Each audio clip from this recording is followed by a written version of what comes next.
We've done it. It's officially 100 episodes of PSN. Nathan's here. Jeff is here. We're going to reflect on the road so far and what lays ahead. You won't want to miss it. Welcome to Parasport Nation with Alex Smyth and Nathan Clement. Welcome in to Parasport Nation. I'm your host, Alex Smyth, as always joined by co-host Nathan Clement. Nathan, it's great to have you on. I can't believe it's been 100 episodes so far. It's absolutely crazy to me, but you know what? It's also 1 year as a program. And you know what that means? Happy birthday to PSN. We have done it, and thank you for everyone listening and being a part of this show. It's been an absolute treat to be on the airwaves with you, Alex, and have the amazing people behind the scenes like Jeff, who's going to be joining us shortly, as well as our audio engineers and Jordan and Mark, who really make us sound and look good. So it's been absolutely amazing to spend this last year with you and the team. Well, I gotta say thank you for dressing up for the occasion, Nathan, wearing a beautifully adorned birthday hat to bring in the birthday for PSN. Yes, our hats off, so to speak, for the guys behind the scenes, Mark and Jordan. But you mentioned our big producer, Jeff. Let's bring him on the program. Jeff, it's great to have you on to kind of reminisce and walk down memory lane with us. Yeah, like Nathan said, there it is, the applause. Yep. It's been special. I mean, you know, from where we were a year ago to where we are now, I think is night and day, and we're just starting to hit our strides. So it's been a fun ride, and I will say it's been extremely enjoyable. I mean, sports, I think, is all of our wheelhouse, and then you throw in the para side of things, and it's just, to me, it's very fulfilling, because not many people are doing the type of stuff that we are.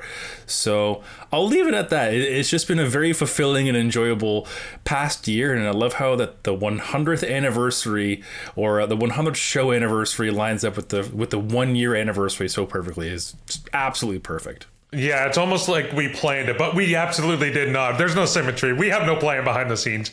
We're just winging it with the best of them. But I want to touch on a few kind of key themes that I felt like we really tackled over the course of the year. And the first one seems to be, like, we are the go-to place for retirement announcements and celebrations of careers, because just to name a couple of the athletes who we had retirement conversations with over this past 100 episodes: Mike Whitehead, wheelchair curling; Zach Medell, wheelchair curling; Patrick Anderson, wheelchair basketball; Danielle Ellis from sitting volleyball; Keely Shaw from cycling; Rob Shaw from tennis; Dennis Eason from wheelchair curling. The list, I swear, goes on and on, but those are the big names that come to mind for me. Nathan, what was your favorite part of just being able to kind of celebrate a career with some of these athletes? I just think, as you said, it's celebrating a career, it's celebrating the people behind the scenes, but also when we get to reminisce, hear stories, and hear these moments, we also get to have other legacies live on and other players really highlight and just celebrate how far parasport has come in the decades, in the generations before us as athletes. And as a lot of these athletes step away into new careers, new futures, still involved in their sports, it's just that exciting time where you get to see them kind of have that new hope, that new vision for the future. But it's just really amazing that they give us their time to really share and highlight all their experiences over their 5, 10, 15, 20, even 30 plus years in sport. It really means the world to me just to hear their stories and really celebrate them. How about yourself, Alex? Is there anything that really sticks out from all those retirement conversations? Well, I think many of the people on that list come from the generation of Paralympic athlete that were doing the double duty of not only excelling in the sport, but also raising the awareness, raising the profile of the sport, being involved in the grassroots level, just out of necessity. I mean, you think back to with the wheelchair curling side of things with like Mike Whitehead, and just how he kind of really helped to develop the talent pool within Canada. Patrick Anderson, I mean, an international global superstar, raising in the game of wheelchair basketball, getting people involved, doing it locally, provincially, nationally, and internationally. That is really what stands out to me as like kind of the hallmark of those types of conversations, because we've seen parasport evolved so much within the past 10, 15 years that finally we're starting to get to that territory. Almost these athletes can just be athletes. They can focus on being their best. They don't have to worry about being not only the athlete, the ambassador, but also the foundational builder of their parasport. So that is something where it's going to be such a lasting legacy from some of these athletes. I think that is going to have impacts and ripple effects throughout the decades going forward. Jeff, what about you? You were the one often booking these guests, so what kind of stood out for you? Yeah, I mean, I think the one thing that really stood out to me, especially with Mike Whitehead, he's like, when I first started back in the early 2000s, the rugby team had like a trainer and that was it. Now it's like they have a trainer, an assistant trainer, they have equipment managers. The staff is quite different in there's a lot more people that are involved within that sport, within that team at the national level. It was quite interesting to hear him talk about that. And I think, we just recently had Heidi Peters on, and she mentioned Danielle Ellis, who also announced her retirement on our program. And, just hearing where, just that impact that Heidi spoke so highly of about Danielle. It was, quite cool, really, to hear that type of respect for, friends and teammates, but just how they've tried to build from the grassroots up, so to speak. So that was cool. But then the last thing for me is that we've also kind of had like an unretirement with Greg Westlake now back with the Canadian para hockey team. So I guess it sort of comes full circle where a lot of people come on and talk about and reminisce, and Greg's sort of a target that we want to get back on our program now that he's sort of come full circle where he retired, became a coach, and now is back to playing. So full circle moments all around. Yeah. Now,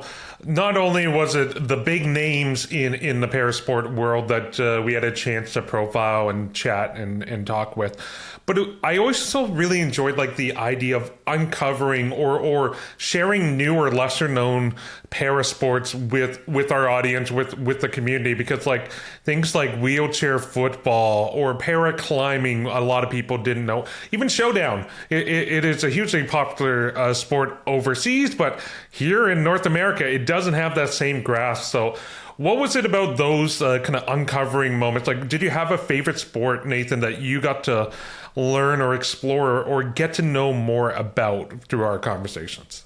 Oh, there's so many. Like every sport that we really learned about, even like wheelchair, BMX was so unique and fascinating just because there's their own unique cultures, there's their own unique history to it. And even like in my background here, I have a wheels kind of toy just from that sport alone, just because I found it at a store.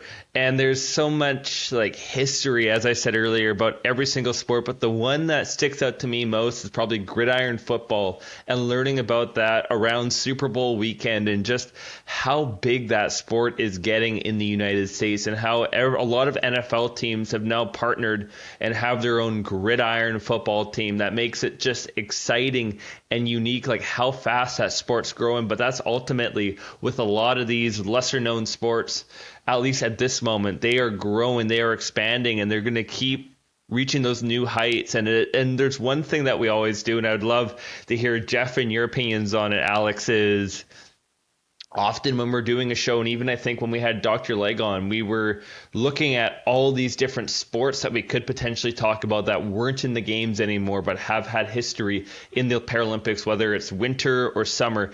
And there's just so much hidden history and so much information out there that we had like half an hour conversations before or after shows just about like what unique sport we can cover and we want to cover. Yeah, Nathan, I'll pick up there as well. It's quite ridiculous, the list that we have that people who we want to target, or even just sports that we really want to go in depth with just a little bit more. Just to peel back the curtain a little bit. I know we've always talked about, and I feel like we've talked about it right from the get-go of this show, is para surfing. We haven't gotten a para surfer on. I feel like that's such a cool and unique sport, and there's a couple of different adaptations to it. And to take it one step further, and this is almost on the humorous side, one time my wife was bored and just created a list of kind of random sports, and I googled them to see if there was a para side to things. And like with most sports, there are adaptations or adaptations of certain things to make sports more accessible. So there's that side of things, like para darts. I love watching darts. For some reason, whenever it's on the TV, I get sucked into watching that. And there's actually a para darts league, primarily overseas in the UK, but there's those sports like that where people may not really be thinking about too much, but there is the adaptive side of things. So like I said, I've got a list of probably 10 to 15 different sports that I would at some point sooner or later would like to get on the program. But it's really cool to see that, where you do some research and you sort of, the light goes on, where it's like, oh wow, I didn't even really think that there could be sort of an adaptation for that, but there always is. Yeah, it's so funny because it's like, as well versed as we are in the para sports side of things, I mean, literally Nathan being a 2-sport Paralympian, silver medalist, world champion, all those things, there's still like sports that all three of us are like, I didn't know this existed. What you mean there's para arm wrestling out there that's taking place in the world, and they have tournaments and competitions? Like, it's just endless, and it's so positive to know that there is that option out there for people, that there's so many sports. But yeah, that's always the biggest challenge I find for us. It's just trying to get that information and being able to share it. And half the battle is trying to uncover those statistics, those information, the rules, who's actually competing in it, where are they competing, all those types of details. But that really makes it special when we do find those connection points within those sports, in those communities, and then we can share and highlight it and bring it forward. But as much enjoyment and pleasure I always get out of getting into the heart of sports, I think my favorite part of any of the conversations we do are the unexpected humor that we can find. Like, especially when it comes, for some reason, travel seems to always elicit some sort of amazing story from our guests. Nathan has had a few, which we will get to later, and I know a lot of his teammates have some great ones. We will pull some clips from some of our favorite segments in the past coming up. But I think of like Devin Haru talking about like the Japanese 7-Elevens as a go-to for food. Like, we love food, we love travel, we love sports. That is the contingent of our meshing of our show. But like, Nathan, why do you think food just connects with people on such a different level? I think it speaks to every athlete, where it's always a joke in cycling. Like, we ride for 3, 4, 5 hours just so we could eat whatever we want. And when you're especially burning so many calories, and of course there are certain sports where you have to have that exact strict diet, and even cycling, you got to be smart with what you eat. But food brings that conversation together. Food brings that laughter. Food brings that joy, and even those weird and humorous moments. And especially when you're working out so hard and training, you got to have a treat in that day. And often that comes with that food, with that joy of sitting down with your teammates, or even trying to go to a restaurant or place and nowhere's open, so you end up going to a 7-Eleven gas station, or you end up going to somewhere like that, and just having unique memories that just stand out forever at the end of the day. Yeah, I feel like I have a little bit of recency bias here, but when we had Nate Tucker on, I feel like he summarized it perfectly, where he was over in India preparing for the World Championships and World Athletics, and he's like, I was eating a bowl of oatmeal out of a coffee cup in the morning just to get the carbs. Like, obviously you don't want anything too heavy, so there's the food aspect from the nutrition standpoint of things, but then after the race he's like, I'll go out to Subway and get a sub, or I'll have a beer, or, something delicious, where there's sort of two sides of things where it's like, yeah, I want to put some good stuff into my body pre-competition, but post-competition is sort of where you can just relax. And, Nathan, you said it perfectly. Like, I mean, you're a high elite level athlete, and obviously you want to focus on nutrition. But at the same time, if you're burning like thousands of extra calories on a daily basis, I think you deserve to have an extra chocolate sundae, or, a beer, or a coffee with extra pumpkin spice, whatever it is, It's just interesting to hear that, because I think a lot of people don't understand that, everybody has cheat days. One of the reasons why I love following Dwayne "The Rock" Johnson is strictly for his cheat meals. Those things are ridiculous. So when we ask, athletes on our show, what's your cheat meal, or what cuisine do you like to indulge in, we always get some really interesting and delicious answers, I'll say. Yeah, for sure. And half the time after recording, I'm like, okay, I need to get something in my body. I'm hearing people talk about food for half an hour. I'm drooling. I'm starving. Get it in my belly right now. Now I mentioned we had some clips prepared, so why don't we kind of draw back the curtains from the vault? We'll bring a few clips and we can kind of react to them afterwards. The first one selected is from a friend of the program, a recurring guest, Greg Stewart, and he is always so great to talk to. He is always so insightful, always so kind with his time, but in this clip, I find he just really surmises what it means to be a Paralympic athlete. So let's have a listen. We can't hide from our disabilities, yet able-bodied can hide in a way from what they're experiencing. But when they watch us and they see what we do and they're like, oh, wow, that's amazing how you overcome. I personally feel that that's also them recognizing themselves overcoming things. But we're just doing it by leading by example. And again, that goes back to the mental health side of it. When we create this safe space, have media that is talking about it, people are going to be like, oh, wow, like, hey, I totally feel that same way. I didn't know I was the only one that felt that way. This is really cool. There's a space here for this conversation, leading by example. So it's all very similar.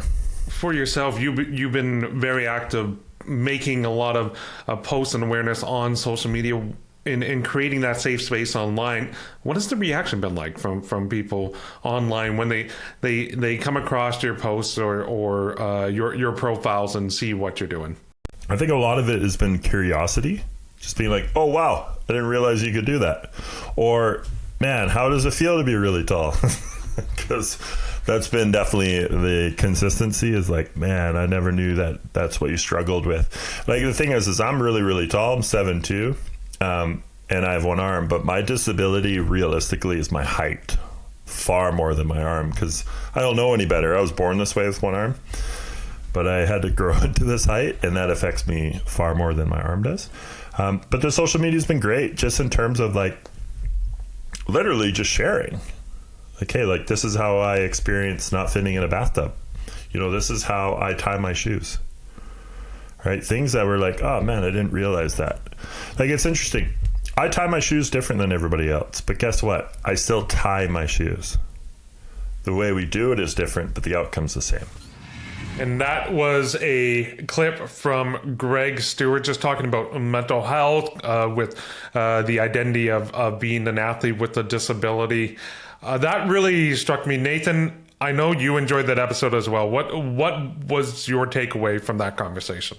I think with Greg, and what makes Greg so amazing is how deep the conversations go with the guy, and just really that balance and the importance of mental health as someone who, in my own personal journey, and I've tried to be as open as I can about like my struggles, but also about about recovery and just really taking care of that mental health and the importance of it. And even right now, at the time that we're doing this 100th episode, the Canadian government has dedicated $1.5 million to athletes' mental health, and just continuing that balance and continuing that care to really take care of athletes' well-being and that mindfulness that often Greg talks about. I have his book up there in the top left corner of my screen, but what he does to really support the Paralympians right now by having these conversations, having the instruction, and even through his book is sharing his story so openly and helping the youth and helping them understand that it's okay to struggle, that it's okay to go through these little battles, that it's when you have yourself, when you have that team there, it can really lead to success and it can lead to so many great outcomes. Yeah. Now, this next clip, I know, Jeff, this is a personal favorite of yours as well as mine. This is Keely Shaw talking about a bit of a travel snafu she had while abroad competing. Let's take a listen. And actually, my favorite story is from a trip to the Netherlands, where this is a little bit, it's super cringy, but I had been jet lagged. So I got up at 2 a.m. or whatever, and I couldn't get back to sleep. So I thought I'd go for a walk. You know what they say, if you're not falling asleep, get out of bed. But I forgot to bring my hotel key with me. I'd left my room key open, but I forgot this was a relatively small family-owned hotel, so the front door's locked. So I got locked out. It's 3 a.m. And I sat out there for a while thinking, well, the coach is going to go for a run at 5, so I just need to kill 2 hours. Killing 2 hours at 3 a.m. in Holland is not as easy as you might think. So I started trying. There was a little teeny tiny crack in the front door, so I tried to get a piece of grass in there to set off the motion sensor to open the doors. And I ended up breaking the doors. Eventually, I never did get in through the doors, but I went up the fire escape and pounded on the window of the room that I knew the team physio and the team doctor were in. So now the running joke is that the team has a door repair fund just for me. Nathan, she is your now former teammate. When she first told you and the team this story, what was your initial reaction to it? That is a true Keely moment right there, but at least she had a way to get back in and was able to get a hold of the physios. And now I'm curious what physios she scared the ever-living life out of at 3:30 in the morning. That's what I want to know. I want to get them on to hear their perspective of that moment of that time. But Jeff, that was one of your favorite moments. What stood out to you through that story? I think early on, she's like, it's 2 a.m, I can't fall asleep. And what do? You just get out of bed and do something. And to me, at 2 a.m, I'm not getting out of my bed. The only reason why I'm getting out of my bed is to go to the washroom or get a glass of water. Typical athlete, just can't sit still. They have to be always doing something. And, good for her for trying to kill some time. But 2 a.m. in a foreign country, I'm probably not leaving the bed or the bedroom or the room at all. That's it. Also, notice how she didn't go to Nathan's window to try to knock on him, because clearly that was a lost cause. Last but not least, Nathan, this was your picked clip from your favorite memory, and I can see why. It's a fantastic story of you and Alex basically destroying a hotel in Scotland. Let's have a listen. I brought a Wii to our training camp we had in Bromont, Quebec before we went to World Championships in 2023. And as a team, we were playing Mario Kart, Mario Party, all the games as a group in Bromont. And as I went off to Dumfries, Galloway, where a lot of the road para races were happening, Alex and a couple of our teammates were up in Glasgow for the track event. So Alex was away from my hotel room for about 4 or 5 days since I arrived. And as Alex was getting closer, I was like, you know what? I'm going to set the Wii up. So when Alex gets down here, him and I can play Mario Kart. We can just have a good time and just kind of take that stress away and just relax before all the events start. So as I go to plug the Wii in, I made sure I had circuit breakers. I had everything good to go in this older hotel in Scotland. And as soon as I plugged it in, I saw sparks fly everywhere. Power went out in my room, but as it turned out, in the hallway and in the floors above me and below me in our little wing of the hotel room. So I absolutely just short-circuited the whole like wing of a hotel room, try to plug a Wii in so Alex and I could play. So it's just like fun little things like that. That's something that we've always tried to do. And even sometimes it takes sacrificing a hotel room or sacrificing a hotel to to get a Wii working. I love that you chose to embarrass yourself a second time by picking that story, because hey, it's one of my favorite stories. I still can't believe you basically cut power to an entire hotel.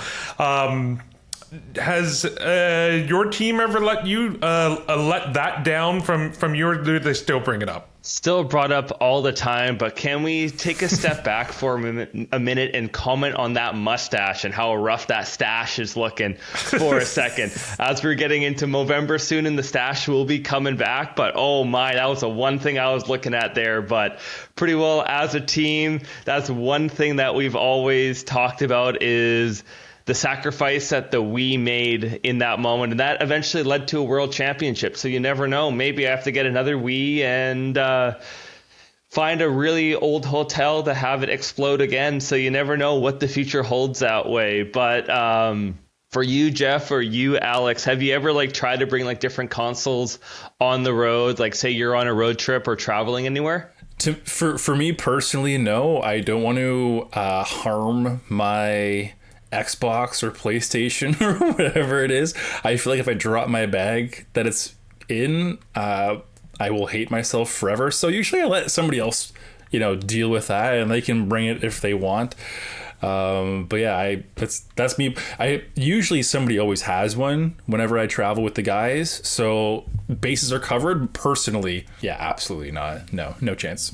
Yeah, see, for me, I'm just bringing an iPad, something I can watch movies and do like, tablet games on. I'm not bringing a whole console. But then again, I haven't been traveling to the point where you're somewhere for a few weeks, if not a few months, like doing training or something like that. So I appreciate you trying to provide some entertainment for yourself, even though it failed in a catastrophic sense. Okay, guys. We're getting to the end of the episode, but it wouldn't be PSN without a fun game to wrap everything up. So I've scoured every episode, all 100 of them, to put together a trivia of the PSN's 100 episodes to put you, Jeff, and you, Nathan, to the test. Are you guys ready? No. Sure. I mean, yes. Okay. got the thinking hat on. How this will work? I will read the question. When I say done, the first person to say their own name can be the first to respond. We will go back and forth. You each have 2 tries per question to get it right. Are you ready? Do you understand? I have a question because Nathan's a longer name than Jeff. Can I just say Nate? Keep it short? Sure. Okay, let's go. Sure, you can say Nate. Okay. Okay, question number 1. Which guests were featured in our first episode of PSN Done? Jeff. And I'm looking for, there were 4 in total. My name is Jeff. Okay, so it was Goalball. Oh, Peter Parsons for sure. That's 1. Jenny Bovard. Nope. No. So I'm going to pass it over to Nathan. Okay. Nathan, Jeff got 1 of them. There are 3 other names that were featured on that episode. Can you name any of them? I know there was brothers mentioned. There was brothers on there. As for their name, it's escaped me right now, and I feel really bad for that. But was Blair Nesbitt on there at all? No, he was not. Okay, Jeff, 1 more try. There were a pair of brothers, and they were very nice, including their last name. Yes. And then I remember the last time we had Peter Parsons on, I believe he mentioned at least one of the people from that episode. I'm stumped. Okay, Nathan, do you have any other guesses, or should I give you both the answer? I think you need to give us both the answer. Okay, so we had 4 people on the first episode. It was the Goalball episode. Congratulations, Jeff, on that. Peter Parsons was on there. We also had Oliver Pye and the Gentleman brothers, Nick and Matt Gentleman, who were going head-to-head from the senior and junior Nova Scotia teams. So I will give a 0.5 point to Jeff on this one. Question number 2. We had 4 guests tied for the most appearances on the show. How many can you name? Nate, you went first. Alex Hayward. He is one of them. Greg Westlake. No. So I will hand it over to Jeff. Brianna Hennessy for sure. That's another one. I know we've had people. Keeley? Was Keeley? No, Keeley is not on there. Nate, back to you. One more guess. Will Stevens. No. Back over to you, Jeff. 2 more names. I will say one is an athlete and one is a from an NSO or sport organization.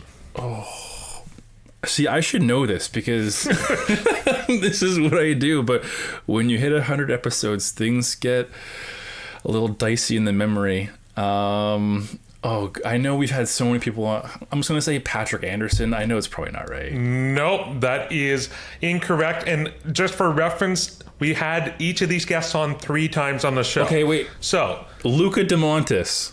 Yes, that is one more. And we have one more. Oh, goodness. And the other one would be an athlete. Yes. Can you give us a hint of the sport? No. Or would that be a dead giveaway? No. Yeah. What would it be, a giveaway? Yes, it would be. I don't know. Nathan Clement. He's been on, 90 plus Doesn't count. It was Peter Parsons. You already named him. You had already talked about the other times we had Peter on. So I give half a point to both of you. So Jeff, you have 1 point. Nathan, you have 0.5. Okay, question number 3. What sport or subject has been featured the most? I will say this as a point of clarification, because we also have NSOs or sport organizers and media, and also competitions, broad competitions. I classify those separately. So there's sports, but then there's also media, NSOs, there are competition organizers. So that is the context I'm giving you. Okay. My name is Jeff, and yes. I will say, I don't know if we're still doing the name thing.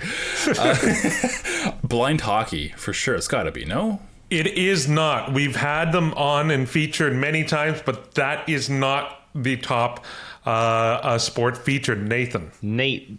I wanted to guess blind hockey off the bat, but I had a feeling this would be kind of a trick question as an evil game master as you are. The easy answer for me, because I yap a lot about cycling, is to throw down my own sport, but I have a feeling it is not cycling. What is a sport that we talk about a lot? I'm going through the PSN updates. I'm really trying to go deep into the brain, and I think it is wheelchair rugby. It is not wheelchair rugby. I will give you one final hint. It's been mentioned by, or I should say featured in interviews 9 times on the program. I will say that you had guessed cycling. That has been featured 7 times. And blind hockey had been featured 6 times. Wow. I'm gonna stick with the national sport and say para ice hockey. That would be incorrect, Nathan. One last chance. Para ice hockey. 7 times. I'm so good at this. 7 times. You guys aren't far off, but there has been one, and there is a bit of a theme that has developed that has been on our program 9 times. We're good at knowing our show, eh, Jeff? I was just thinking the same thing. Credibility going down the toilet. Oh, we're burning all the bridges right now. Okay, so featured 9 times. I'm going to think out loud who have we interviewed the most? Swimming, we've had some interviews there. Eileen, if it's not wheelchair rugby, if it's not para ice hockey, if it's not blind hockey, it's really got me thinking, because we have had wheelchair basketball on several times, but I don't think we mentioned it at least 9 times in interviews or big conversations that way. We have had soccer on several times in different iterations of soccer, but I don't think it's that. So I really, swinging for the fences here, have to say athletics. You would be wrong. It is goalball. You guys are just not picking up from your own conversations. Peter Parsons, he'd been on the program the most time. We had four people for goalball in that first episode. That should have been a clue. Goalball 9 times. We had sports media second most at 8 times. Last question for you. Let's wrap it up here. Over the course of our 100 episodes, how many different parasports have we profiled? And this is going to be the closest. You each get one guess closest to the number. Oh, that's such a good question. I mean, 100 episodes. We've had, obviously... This is a game where we've had goalball on 9 times. And you've had goalball on 9 times, so... But we've also had double up episodes too, which make it interesting as well. So this is where it gets interesting, because whoever's going to guess the number first is going to give the other person a big hand. So this is... I haven't said my name yet, and I know someone else hasn't said their name yet. So this is going to be interesting. Who bites first? I am going to take an absolute wild guess, and there is really no science. Well, there's nothing going on in my brain anyways. I'm just going to throw out a number. I'm going to say 31. 31 different topics. Okay. Nathan, your guess, 31. Thank you for going higher or lower. Thank you for laying down the law, Jeff, there. How sneaky and how greasy do I want to be with my guess? I can go low. I do think we have had more, because let's just run through the sports. We talked about goalball, para ice hockey, blind hockey, athletics, soccer, swimming. The list goes on and on and on. So I'm going to be that terrible human being, and I'm going to pick 32. Well, Nathan, I can say this. Your Price is Right tactic did not pay off, because, in fact, we have had 26 different parasports. Oh, we're Jeff close. is the winner. He takes But I the still went quiz. I expected nothing less from our senior producer. So thank you guys for indulging me. But yes, we've had 26 different sports, 97 different guests or appearances that we've had on. 97 guests, including repeats, that we've had on the program. So with that said, I mean, that's the end of the show. We're up against the clock. I mean, look at us filling out an entire half an hour celebrating our show. And you know what? All I have left to say is I can't wait to see what the next 100 episodes brings and offers us. And for you at home, thanks for watching and listening. For Nathan and Jeff, I'm Alex. We'll catch you next time. Thanks for tuning in to Parasport Nation. Like and subscribe to the channel to follow us now.